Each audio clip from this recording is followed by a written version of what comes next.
This video is brought to you by RepriceHub.com, the fastest and most accurate repricer and price monitor for Amazon dropshippers. Hey, what's up guys? Luke Profit. So if you've been looking into selling on Amazon, you've probably heard about the buy box, but what is the buy box? Do you know what the buy box is? Well, with Amazon, all of the sellers of a certain product have to share the same listing for that product. So let's say you've got 20 sellers on Amazon that are selling this product. Maybe not that product. Selling this product. You got like 20 sellers on Amazon, right, that are all selling this product. Instead of like, other marketplaces where you might have every single seller creating their own listing, so you'd have 20 listings for the same product from 20 different sellers. On Amazon, everybody who wants to sell this product has to share the same listing. That's very different, and because, I said I use 20 as the example, but sometimes you'd have even more people selling the exact same product. You might have 500 people with 500 listings for that product, whereas on Amazon, it would only be one. Now on Amazon, as a buyer, you might have noticed that usually when you're going to a product that you want to buy, you go to that product and then there's it shows you a price and you hit buy, right? It doesn't show, you don't go to Amazon and then say buy and then it shows you a massive list of sellers and you're like looking at all the sellers and trying to pick one. You can do that. There's actually a way you can click like view new from other sellers, but you probably haven't done it before, or maybe you have, but most people haven't. The average person buying something on Amazon is just gonna go to Amazon, type in what they want, click on it. Okay, great, that price works, buy, right? That's because Amazon wants the checkout process to be as easy as possible for buyers. So basically, what's happening behind the scenes is you got a bunch of people selling this product, and then Amazon's looking at all of the people, and it's not just based on price, it's mostly based on price. But you've got all these sellers that are selling the same item, and Amazon will say, based on factors of price and the metrics of the store, if they're shipping stuff on time, and they're looking like a pretty good seller, they'll basically sort of use their algorithms to determine, okay, we think that this guy is actually going to be the best seller for this item, so we're going to give him the buy box, which means that when somebody goes to that product on Amazon and hits buy, what they're doing is really buying from that one specific seller that they selected. So having the buy box is great because almost all of your sales on Amazon are going to come through the buy box, a customer going to the product and then hitting buy and it being bought from whoever Amazon has selected to, purchase through. So if somebody's got a product listed for 75 bucks and then another seller's got it listed for 70 bucks, usually the person that's listed it for 70 bucks is probably going to get the sale as long as their metrics are in decent shape.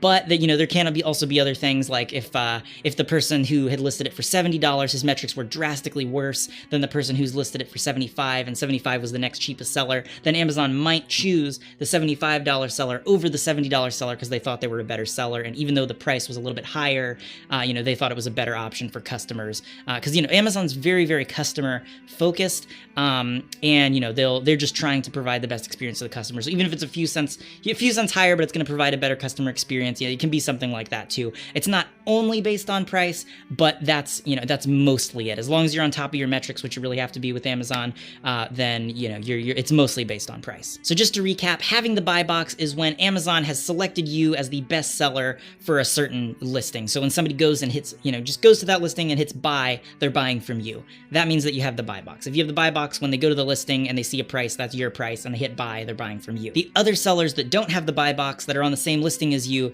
basically just have to wait until the buy box gets reevaluated, or maybe they lower their prices to try to take the buy box from you or something like that.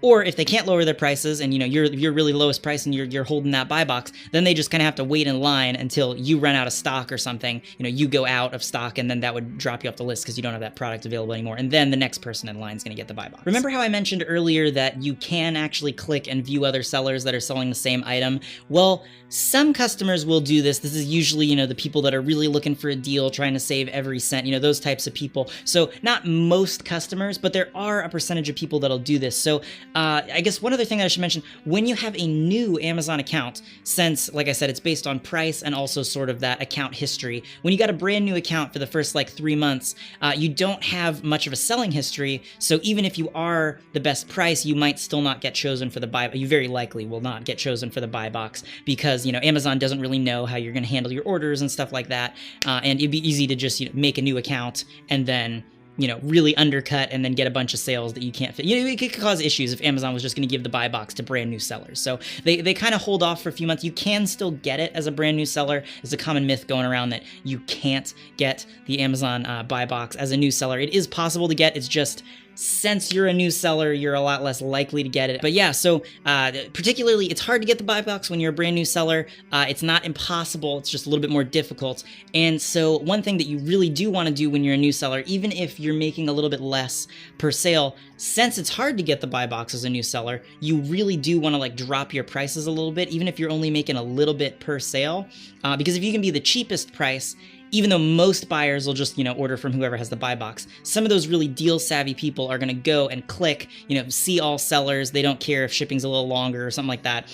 And so they will go ahead and they'll order whatever is actually the cheapest. So if you can be the cheapest, you can get sales that way too. It's not a huge percentage of customers, but if you can't have the buy box, if it's a lot harder to get the buy box because you're new, that can be a way to get some sales to just sort of, start you getting some of those initial sales and some sales history on Amazon. So yeah, that's pretty much it. That's what the buy box is and what you should do as a new seller. You price low to get those deal savvy people to click on it and then order from you because they don't care. They're not buying from the person who has the buy box. That'll get you some sales initially. And then once your account has aged a little bit, once you've done that for a little while, then you're going to start getting the buy box very easily because you're an established account that Amazon trusts, all that good stuff. And yeah, at that point, you don't actually have to be the lowest price. It can help to get the buy box, but if you can hold the buy box with a higher price, then absolutely do it because then you're making more money.